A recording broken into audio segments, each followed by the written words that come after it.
আসসালামু আলাইকুম প্রিয় দর্শক, আপনারা কি জানেন যে বাংলাদেশের যে আইন, সেই আইনে কত বছর পর্যন্ত একজনকে শিশু বলা হয়? জানার কথা, কারণ আমাদের এখানে নতুন 2013 সালে যে আইন হয়েছে, সেই আইন অনুযায়ী 18 বছরের আগ পর্যন্ত, মানে যাদের বয়স 18 হয়ে গেছে, তারা শিশু নন, তারা ভোট টোট দিতে পারেন। তার আগের সময়টা পর্যন্ত সবাই আইন অনুযায়ী শিশু। মানে এই সময়ে আপনি যা কিছু অপরাধ করবেন, আপনার বিচার কিন্তু প্রাপ্ত বয়স্কদের জন্য যে বিচার, সেরকমভাবে হবে না। তো এই যে গত 2-3 দিন ধরে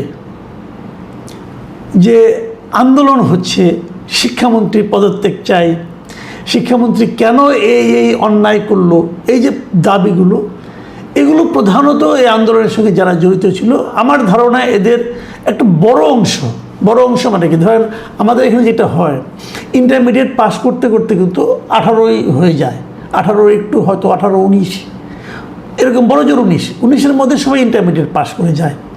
আমাদের আমলেও তাই ছিল, আমাদের আরও একটু আগে হতো। তো এরা সবাই শিশুই কিন্তু আমি ধরবো। এই শিশুদের যে ভোগান্তির শিকার হতে হয়েছে, এর জন্য শিক্ষামন্ত্রীকে সবাই দায়ী করছেন, আমিও করেছি। আমিও মনে করি উনি কাজটা অন্যায় করেছেন, উনি ভুল করেছেন, উনি অযোগ্যতার পরিচয় দিয়েছেন, সবই আমি বলছি। এবং তারপর উনি আবার সেটা ভুল স্বীকারও করেছেন, সরিও বলেছেন, সবই ঠিক আছে। কিন্তু এই শিশুরা শিক্ষামন্ত্রীর পদত্যাগের দাবিতে অনড়, তাকে পদত্যাগ করতেই হবে। আন্দোলন এখন স্থিমিত হয়ে গেছে, কিন্তু আমরা এই আন্দোলন চলাকালে কি দেখলাম, এটা নিয়ে আমি একটু আলোচনা করতে চাই আজকে। কারণ আমি মনে করি এই আলোচনাটা আমাদের সমাজের জন্য, আমাদের অভিভাবকদের জন্য, এই শিশুদের যারা অভিভাবক, তাদের জন্য খুব জরুরি। আপনাকে বুঝতে হবে আপনার ঘরের যে শিশুটা আছে, রাস্তায় গেলে তার আচরণটা কি হয়, এটা আপনাকে বুঝতে হবে। কারণ না বুঝলে রাস্তার লোকের, যারা পথচারী, ধর আমরা রাস্তায় পথচারী, আমাদের যতটা না ক্ষতি হবে, তার চেয়ে অনেক বেশি ক্ষতির শিকার আপনি হবেন। দেখুন, আমি কয়েকজন শিশুর কিছু কাণ্ড কারখানা আপনাদেরকে একটু দেখাতে চাই। খুব ছোট ছোট ভিডিও, আমি সাধারণত ভিডিও দেখাই না, কিন্তু এই ভিডিওগুলো দেখাচ্ছি এই কারণে যে এগুলো সাধারণ মানুষের ভিডিও তুলেছে, কোনো প্রফেশনাল লোকের তোলা না। হয়তো রাস্তা দিয়ে কেউ যাচ্ছিল, উনি দেখেছেন, নিজের মোবাইলে একটু ভিডিও তুলেছেন, এটা সোশ্যাল মিডিয়ায় আমি দেখতে পাচ্ছি। আমি ছোট 10 সেকেন্ড করে আমি আপনাদের কয়েকটা ভিডিও দেখাবো। প্রথম যে ভিডিওটা আপনারা দেখবেন, সেখানে আপনারা দেখেন যে একজন লোক মোটর বাইক নিয়ে যাচ্ছেন। এই ঘটনাটা শাহবাগ এলাকায়, এবং ওইখানে ওনারা ব্লকেট দিয়েছিল স্টুডেন্টরা, এবং স্টুডেন্টদের ব্লকেটের এখানে উনি যাচ্ছিলেন। এই জন্য ওনার প্রথমে থামানো হয়েছে, পরে ওনার কাছ থেকে চাবিটা নিয়ে নেওয়া হয়েছে ওনার গাড়ি থেকে। এবং ওই ভদ্রলোক বারবার বলছিলেন যে তোমরা আমার চাবি কেন নিচ্ছ, এবং যে নিচ্ছে সে চাবি নিয়ে চলে যাচ্ছে। এই যে ঘটনাটা ভাবুন, একটা শিশু সে এরকম করতে পারে? এই ভদ্রলোকের মোটর সাইকেলের চাবিটা যদি সে নিয়ে নেয়, তাকে তো খুঁজে পাবে না ভিড়ের মধ্যে, সে কে নিল সে জানলো না। ওই লোকটা যে মোটর সাইকেল চালক যিনি আছেন, ওনার ভোগান্তিটা কোন পর্যায়ে হয়েছিল শেষ পর্যন্ত আমরা জানি না। ওনার কী অপরাধ বলুন তো? আপনার শিশু যে কাজটা করলো, এই শিশুর একজন পিতা আছেন, এই শিশুর একজন মাতা আছেন, এই শিশুর একটা পরিবার আছে। আপনারা ভাবুন, আপনার এই শিশুর এই চেহারা কি আপনারা আগে দেখেছেন? এবং তারও চেয়ে প্রয়োজনীয় কথা হলো, এই চেহারাটা এরকম একটা আচরণ করাটা কি জরুরি ছিল, প্রয়োজনীয় ছিল? কি বলবেন তাকে আপনারা? দ্বিতীয় যে ভিডিওটা আমি দেখাচ্ছি, সেটা হলো খুবই আলোচিত একটা ভিডিও। সেটা হলো যে আপনি দেখেন, ওই যে আলোচনার জন্য একজন স্টুডেন্ট ভেতরে গিয়েছিল, এবং বেরিয়ে এসে সে বলল যে 12 কোটি শিক্ষার্থীর প্রতিনিধি হিসেবে সে ভেতরে গিয়েছিল। তার সঙ্গে ঠিক ব্যবহারটা করা হয়নি, তাকে গুরুত্ব দেওয়া হয়নি, এর জবাব ওদেরকে দিতে হবে, যদি দিতে না পারেন তাহলে তার খবর আছে, অ্যাটসেট্রা অ্যাটসেট্রা, হুমকি। এর চেহারা দেখে কিন্তু শিশুর প্রতি মনে হয়, খুবই কোমল চেহারা একটা, কিন্তু ওনার কথাগুলি শুনলে মাথা খারাপ হয়ে যায়। উনি কে? ওনার গায়ে দেখেন, গলায় দেখেন, ওনার গলায় যে স্কুলের যে কার্ডটা আছে সেখানে লেখা মাইলস্টোন স্কুল, তার মানে মাইলস্টোন স্কুলে সে পড়ে। এখন এই যে মাইলস্টোন স্কুলে পড়া যে স্টুডেন্ট, তিনি ওখানে যে ছাত্রদের প্রতিনিধি হিসাবে আলোচনা করতে গিয়েছিলেন এবং উনি খুব ক্ষিপ্ত হয়ে বিরক্ত হয়ে বের হয়ে এসেছেন। কিন্তু আজকে দেখলাম মাইলস্টোন স্কুল বলতেছে এই মেয়েটা তাদের স্কুলের একসময় স্টুডেন্ট ছিল, কিন্তু তার বিভিন্ন রকম বেপরোয়া আচরণের কারণে তাকে স্কুল থেকে তারা টিসি দিয়ে দিয়েছে, মানে ট্রান্সফার সার্টিফিকেট দিয়ে দিয়েছে। উনি বর্তমানে আর ওই স্কুলের স্টুডেন্ট নন। তো যে মেয়েটা ওই স্কুলের স্টুডেন্ট না, সেই স্কুলের কার্ড সে কেন গলায় ঝুলিয়েছে? তার মানে সে যখন আলোচনা করতে গিয়েছে, সে কিন্তু প্রতারক হিসেবে আলোচনা করতে গিয়েছে, নিজের যে পরিচয় সে আলোচনা করতে গিয়েছে, সেই পরিচয়টা তার জন্য কোনো ভ্যালিড পরিচয় নয়। উনি আদৌ স্টুডেন্ট কিনা অথবা থাকলে কোন স্কুলের স্টুডেন্ট তার কিছুই কেউ জানে না, কিন্তু উনি বিশাল নেত্রী এবং 12 কোটি স্টুডেন্টের প্রতিনিধি। এই শিশু জানেও না যে কতজন স্টুডেন্ট ইন্টারমিডিয়েট পরীক্ষা দিচ্ছে, সে 12 কোটি বলে ফেললো মুখস্থ। তো মাথা খারাপ হয়ে যায় এদের। আচ্ছা, এবার আরেকটা দেখাই, এটা আপনারা দয়া করে হাসবেন না, কারণ আমি এখন যে দাড়িওয়ালা লোকটাকে দেখাচ্ছি উনি শিশু, উনি ক্লাস 10-এ পড়েন, উনি ইন্টারমিডিয়েট পরীক্ষাও দিচ্ছেন না। উনি যাচ্ছেন, ওনাকে জিজ্ঞাসা করা হয়েছে আপনি কিসে পড়েন? ওই যে আমি ক্লাস 10-এ পড়ি। তো আপনি এখানে এসেছেন কেন? তো আমার এখানে আসতে হবে, আমি সবার সঙ্গে, আমি আন্দোলনে আছি। কি আন্দোলনটা? আপনার সঙ্গে, আপনি কার সঙ্গে এসেছেন? আমি আমার ভাইয়ের সঙ্গে এসেছি। আপনার ভাই কিসে পড়ে? ও এবার মেট্রিক পরীক্ষা দিবে। তার মানে এই দাড়িওয়ালা শিশু ভদ্রলোক উনি ক্লাস 10-এ পড়েন, এসএসসি পরীক্ষাও দিবেন না, উনি তারও নিচে ক্লাস 10-এ পড়েন। তো ওনার বড় ভাই এসএসসি পরীক্ষা দিবেন, মেট্রিক পরীক্ষা দেবেন উনি বলেছেন। মেট্রিক তো অনেক আগের থেকেই নাই, ধরলাম মেট্রিক পরীক্ষা দেবেন। উনি জানেন না মেট্রিক এবং এসএসসির পার্থক্যটা কি। উনি এসেছেন এইচএসসি পরীক্ষার যে অনিয়ম হয়েছে তার আন্দোলনে যুক্ত হওয়ার জন্য, এবং তাকে জিজ্ঞাসা করা হয়েছে আপনি যে আন্দোলন করতে এসেছেন আপনি কি জানেন কী নিয়ে আন্দোলন? কি জানবো, উনি এটা পরে জানবেন। আচ্ছা, আরেকটা ভিডিও শেষ, এই ভিডিও আর দেখাবো না, এটি শেষ ভিডিও। এটা ছোট্ট একটা ভিডিও দেখুন।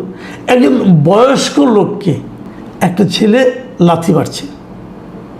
বয়স্ক লোকটা কে তার পরিচয় আমি জানি না, হয়তো কেউ একজন হবেন, অথবা আন্দোলনের প্রতিবাদ করেছিলেন, অথবা রিক্সা চালাচ্ছেন, কিছু একটা হবেন। কিন্তু সে যেই হন না কেন, তাকে যে লাথিটা মারছে সে একটা স্কুল পড়ুয়া অথবা কলেজ পড়ুয়া স্টুডেন্ট। তার চেহারাটা দেখা যাচ্ছে না, কিন্তু তাকে আবার আরেকজন স্টুডেন্ট থামাচ্ছে, কিন্তু উনি মেরেই চলেছে, লাথি মারছে। কেন? আমাদের শিশুরা এত অসহিষ্ণু কেন? আমাদের শিশুরা কেন নিজেদেরকে নিয়ন্ত্রণ করতে পারছে না? কেন তারা উন্মত্তের মতো আচরণ করছে? কেন তারা মিথ্যা কথা বলছে? কেন মিথ্যাবাদীরা শিশুদের মধ্যে ঢুকে পড়ছে? কেন মতলববাজরা শিশুদের মধ্যে ঢুকে পড়ছে এবং যার দায় শিশুদের উপর বর্তাচ্ছে? রাজনীতি আছে এখানে? আমি বলবো অবশ্যই আছে। ওই যে দাড়িওয়ালা শিশু দেখলেন, তিনি সেই রাজনীতির একজন লোক। আমি নিশ্চিন্তভাবে বলতে পারি এই ভদ্রলোক আর যাই হোক ক্লাস 10-এ পড়ে না। আপনাদের কি মনে হচ্ছে আমি জানি না, আমি মনে করি উনি ক্লাস 10-এ পড়েন না। তো উনি এখানে কেন? ছোটোবেলায় একটা প্রবাদ শুনতাম আমরা, যে ওলট পালট করে দে মা, লুটে পুটে খাই। অথবা আরেকটা শুনতাম, ঘোলা জলে মাছ শিকার করা। এখন এখানে কিন্তু সেই জিনিসটাই হচ্ছে।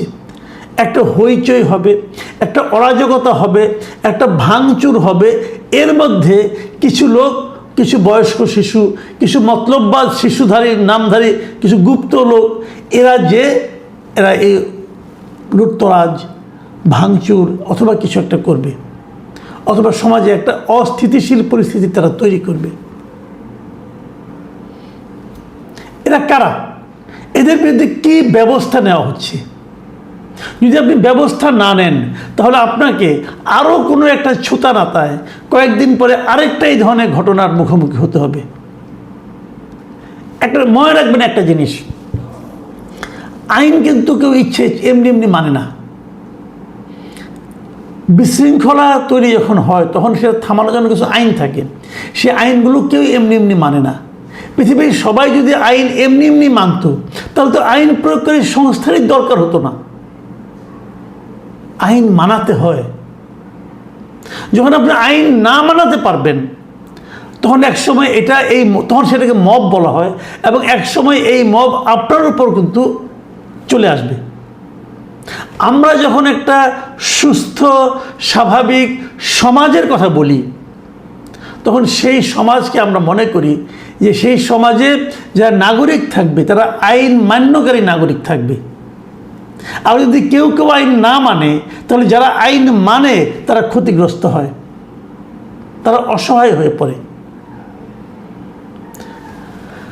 আমি কিন্তু বলছি না একবারও যে শিক্ষামন্ত্রী যে কাজটা করেছেন, শিক্ষামন্ত্রীর মন্ত্রণালয় যে কাজটা করেছেন, শিক্ষা মন্ত্রণালয় যে কাজ করেছেন, প্রশ্নপত্র ভুল করেছেন, দুর্যোগের মধ্যে পরীক্ষা দিতে স্টুডেন্টদেরকে বাধ্য করেছেন, এই সবগুলি ন্যাক্কারজনক ঘটনা।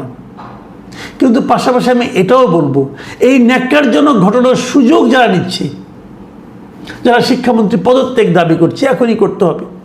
উনি সরি বলার পরে না সরি মানব না, পদত্যাগ তাকে করতে হবে। আচ্ছা ভাবুন তো, শিক্ষামন্ত্রী পদত্যাগ করলেন, তাদের কি প্রশ্নপত্র ঠিক হয়ে যাবে? তাদের কি যারা ভিজেছিল তাদের জ্বরটা ভালো হয়ে যাবে? তা তো হবে না। তাহলে পদত্যাগ কোনো সমাধান নয়। কিন্তু আপনারা ক্ষুব্ধ হয়েছেন, ক্ষোভ প্রকাশ করেছেন, ওকে। এখন এই যে পদত্যাগের দাবিটা করেছেন আপনারা, এই দাবি নিয়ে যখন আপনি লেগে আছেন তখনই কিন্তু এই সমস্ত বিপজ্জনক শিশু আপনাদের মধ্যে ঢুকে পড়ছে। তখনই কিন্তু শিশুদের এই সমস্ত বিপজ্জনক আচরণ সাধারণ মানুষের কাছে দৃশ্যমান হয়ে উঠছে। মানুষ এদের উপর বিরক্ত হচ্ছে। আমি প্রথমত বলবো, এটা কেন আসলো? এটা কিন্তু 24-এর গণ অভ্যুত্থান যেটা হয়েছিল তারই বাই প্রোডাক্ট, এটা আমি মনে করি। এবং এই বাই প্রোডাক্টটাকেই ডক্টর ইউনূসের যে অন্তর্বর্তীকালীন সরকার ছিল তারা এটাকে নার্সিং করেছে, এই আচরণটাকে তারা প্রশ্রয় দিয়েছে। আমি কিন্তু গালাগালি কোনো ভিডিও দেখাইনি আপনাদের। গালাগালির ভিডিওগুলি দেখতেন তাহলে তো আপনাদের মাথা খারাপ হয়ে যেত। আমি দেখাইনি কারণ ওটা এত অশ্লীল গালাগালি আমি শুনেছি এবার এই আন্দোলনে, এই শিক্ষকদের মানে স্টুডেন্টদের আন্দোলনে এবারেরটা এত অশ্লীল গালাগালি, শিক্ষামন্ত্রীকে যেভাবে তারা সম্বর্ধন করছে, এগুলো কোনো ভদ্রতা নয়। আপনি একজনকে সমালোচনা করেন, তার কর্মকাণ্ডের সমালোচনা লজিক্যালি করেন ভাই। আমি শিশুদেরকে বলছি, আপনাদেরকে আপনি বলেই সম্বোধন করছি। তুমি বললে আবার না জানি কি কোন ঝামেলায় আমি পড়ে যাই। তো আপনাদেরকে বলছি, আপনাদের লেখাপড়া করেছেন, আপনারা লেখাপড়া করছেন, আপনার স্টুডেন্ট ইন্টারমিডিয়েট পড়েন, তার মানে কি পাশ করার পর আপনারা বিশ্ববিদ্যালয়ে যাবেন, কেউ দেশের বাইরে যাবেন। যখন দেশের বাইরে যাবেন ওখানে যেও কি আপনারা এই আচরণ করবেন? কোন বাংলাদেশকে আপনারা বাইরে রিপ্রেজেন্ট করবেন? মানুষের সমালোচনা নানাভাবে করা যায়। অভদ্রতা কেন? অশ্লীল গালি কেন? আমরা কিন্তু দেখেছি 24-এর গণ আন্দোলনের পর যখন মবটা খুব বেশি একদম মহামারী রূপে ধারণ করলো সরকারি প্রশ্রয়ে, তখন এই সমস্ত অশ্রাব্য গালাগালিরও একটা হিড়িক পড়ে গেল। এই গালাগালি, অশ্লীল ভাষায় গালাগালি করতে করতে তো একজন জাতীয় বীর হয়ে গেলেন, সেটাও আমরা দেখেছি। এবং এই যে তাদেরকে যে অশ্লীলতাকে যে একভাবে আপনার প্যাম্পার করা, এর কারণেই কিন্তু এই সমস্ত শিশুদের মধ্যে সেটা ঢুকে গেছে।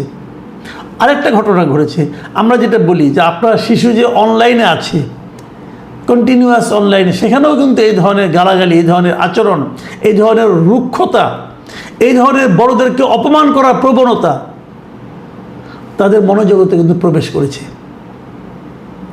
ওই যে ছেলেটা বয়স্ক লোকটাকে লাথি মারলো, আপনি নিশ্চিত থাকেন তার মধ্যে কোনো অপরাধবোধ কাজ করে না। সে তার পিতাকেও এভাবে মারতে পারবে যদি তার পিতা তার চাহিদা না মেটায়।